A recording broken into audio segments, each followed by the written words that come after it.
Hello everyone, today, I am going to explain an American thriller movie called The Menu. Watch out for the spoilers ahead and enjoy the video. The movie begins with Margot Mills smoking a cigarette and Tyler asks her not to. As they keep chatting, the boat arrives and they get into the boat to Hawthorne Island, where lies a very famous restaurant run by a reputed chef, Julian Slowick, along with other passengers including Lillian, who is a food critic with her editor Ted, a rich couple Richard and Anne, a famous post-prime actor George with his personal associate Felicity, and three colleagues Soren, Dave, and Bryce. Then Elsa, who is the head waitress of the restaurant, finds out that Margot was not on the invitation list as she welcomes every guest and gives a short tour of the island. After the tour, as they are headed towards the restaurant, Tyler curiously asks Elsa about the house nearby, and she replies that the house belongs to the chef and nobody, not even the hotel staffs, are allowed to enter there. Then dinner starts and the chef delivers unique and interesting introduction for each meal that is served. As the night passes, everyone is enjoying the food.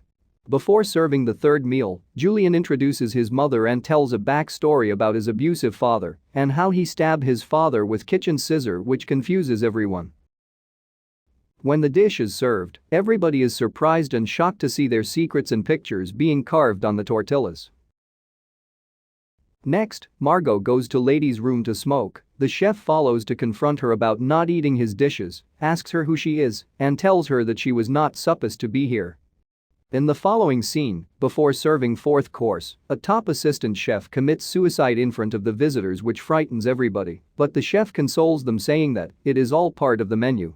As the meal is being served, Richard attempts to leave the place. Elsa orders one of her staff to remove Richard's ring finger, and again Julian says, part of the menu. At this point everyone seems to understand what is actually going on.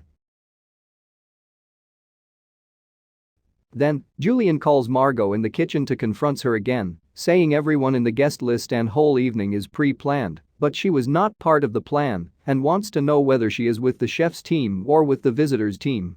He then reveals to her that everybody present, including the staff, is going to die that night and gives her 15 minutes to decide on which side she wants to die. Margot is devastated knowing the truth. Following that, Julian tells everyone why this is happening to all of them. He proclaims every one of the visitors were chosen since they either contributed to him losing his enthusiasm for his specialty or on the grounds that they make money taking advantage of craftsmen and laborers like him. He then drowns his important investor Doug Varick in front of everyone's eyes because he questioned his menu and interfered in his business. By that time, Margot's 15 minutes are up, and at the point when Margot falters, Julian chooses for her, saying he knows his elite clients from individual assistance industry laborers. It is uncovered that Margot is an escort named Erin, who has been recruited before by Richard, making sense of them gazing at one another the entire evening, and who Tyler has employed for the night.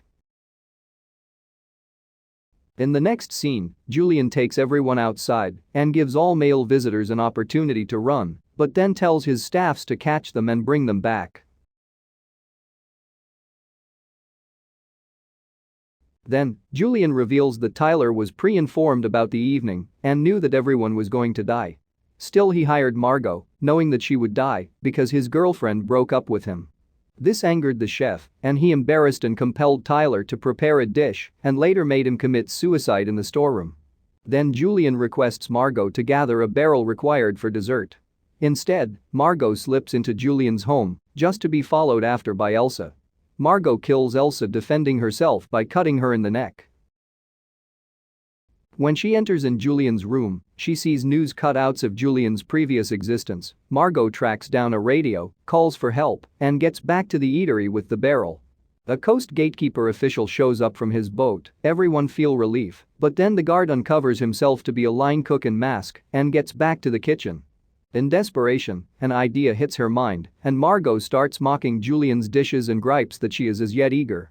At that point, when Julian asks what she might want to eat, Margot demands a cheeseburger and fries, having recently seen a photograph of a more youthful, more joyful Julian working at a drive-through joint. Moved by her basic solicitation, he himself prepares the feast to her determinations. Margot takes a chomp and acclaims his food, then inquires as to whether she can get it to go. Julian packs the nourishment for her and permits her to leave. Margot takes the coast watchman boat moored close by and gets away from the island. In the final scene, the staffs cover the floor with squashed graham wafers and decorate the visitors with little capes made of marshmallows and caps made of chocolate. Julian then thanks everyone for dining with them and sets the eatery on fire, exploding the barrel and killing the visitors, staff, and himself as Margot watches from the boat and eats her cheeseburger to go. Thank you so much for watching till the end. If you enjoyed the video, please like and subscribe the channel. I wish you all good health and happiness.